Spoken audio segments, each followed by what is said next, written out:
yazık bendeye, ne yazık bende. Özümden dönürəm, ancaq özümden.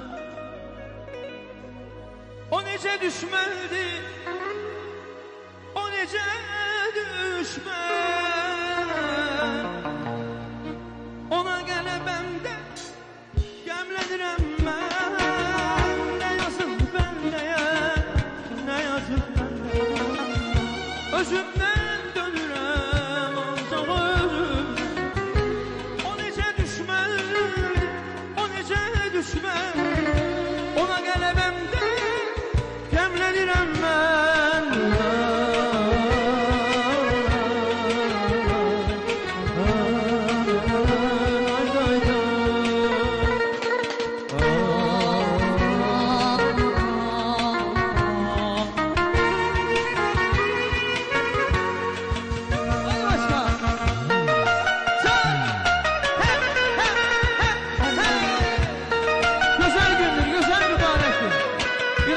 Gözlerin aydın olsun diyor.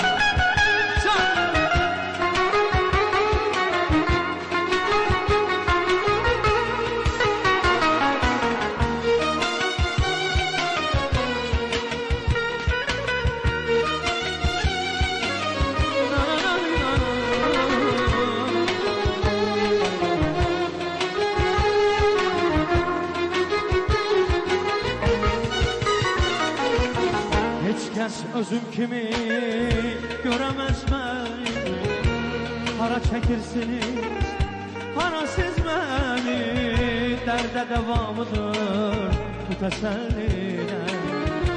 Odun çəkdiyini yalnız o bilər. Hardan biləsiniz, nə çəkirəm mən. Özümdən dönürəm, ancaq özümdən. Ondan bircə dəfə yana dönərlər. Özümdən dönürəm, ancaq özümdən. Ne yazık bendeye, ne yazık bende. Özümdən dönürəm, ancaq özümdən. O necə düşməndi, o necə düşmən.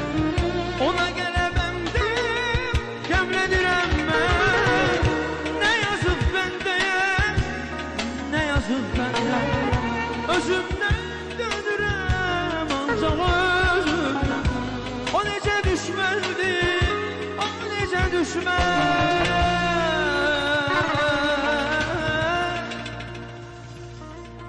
Ona qələbəmdən qəmlənirəm mən. Qəmlənirəm mən. Qəmlənirəm mən. Qəmlənirəm mən. Sensiz oxunmu, gör necə nəğmə. Qəlbə toxunmu, hər gecə nəğmə. Sensiz oxunmu, gecələr nəğmə. Qəlbə toxunmu, gör necə nəğmə.